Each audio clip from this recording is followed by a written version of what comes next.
Most people won't be driving their car like this. In fact, when most people go to buy a car, they look at the exterior shape, the styling, the colour, the features, even the engine size.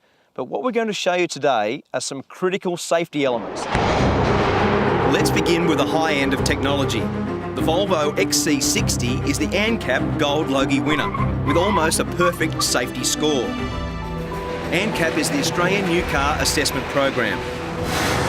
Safety ratings are based on these sorts of expensive crash tests. Volvo's latest gadget is called City Safety. So tell me about this thing. What is this stunt show? This is Bertie. This is our little inflatable car. We'll use him as the car to drive up to. So you'll be in the XC60, aim straight into the back of the car. Definitely I don't need to be looking for the brake pedal. It's all going to happen by itself. Yep. No driver input. Your challenge is keep your feet off the pedal. To be honest, I'm a bit cynical, but let's just see what happens.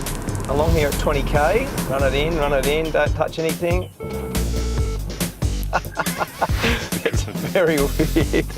That's very weird. I'll do it again. It's a laser system that projects a laser beam about 8 metres in front of the car. From 30 kilometres an hour, you'll have a reduction in severity of the accident. From 15, we'll actually guarantee that you won't hit the car. That is unbelievable. I mean, the good part about it is that the immediate brake force is quite harsh, so that's great because obviously it's just woken the driver up from whatever the distraction was. To me, it's a great device. Statistics show that nearly 75% of rear-end collisions occur below 30 kilometres per hour. We'll just test this at the maximum threshold of 30k.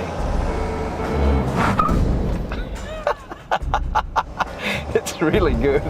It's really good. But not everybody's got $60,000 to spend on a new car. For me, the safety feature that is the most important, the non-negotiable one, is ABS, anti-lock braking system. We've put water on the track to make conditions more difficult. I'm heading straight towards Bertie at 80 kilometres per hour, and look what happens when I brake as hard as I can to avoid contact. So as the wheel starts to lock, the car actually unlocks it. The pedal starts to shudder. When the shutter comes up, you've got to keep on braking it. There's nothing wrong with the car. That's what actually happens as the car hydraulically modulates how much brake you can have on it. Okay, now our technical man David has used his computer to disconnect the ABS. Not something you will ever attempt at home.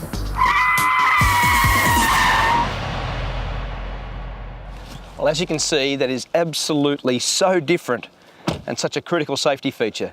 When you brake the car with ABS, you can still steer the car. When you come down, brake the car and lock the wheels, there's no way you can avoid whatever that is. Sorry, Bertie. My biggest tip is do not buy a car without ABS as standard equipment at any cost level.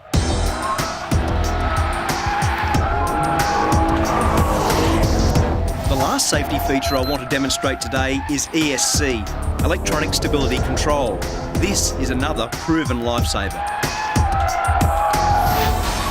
What you just saw was a big slide that could happen on any road. I turned into the corner, it was dry, in the middle of the road, it was wet, and the car started to slide. The car was actually corrected by ESC. And what that does is whichever end of the car that loses grip, it applies brake to maintain the stability or the control of the car. Other than ABS, that is the next best active safety feature. Make sure you shop around for the car with the best safety features within your budget. These 3 cars all scored 5-star safety ratings with ANCAP. The Volvo at around 60,000, the Commodore Amiga at just under 35,000 and the Toyota Corolla. You can pick up the base model of the Corolla for just over 21 grand. Big difference in price, all 5-star. You've just seen a couple of safety demonstrations with ESC and ABS, the 2 critical safety features built into modern motor cars. Do not buy a new car without them.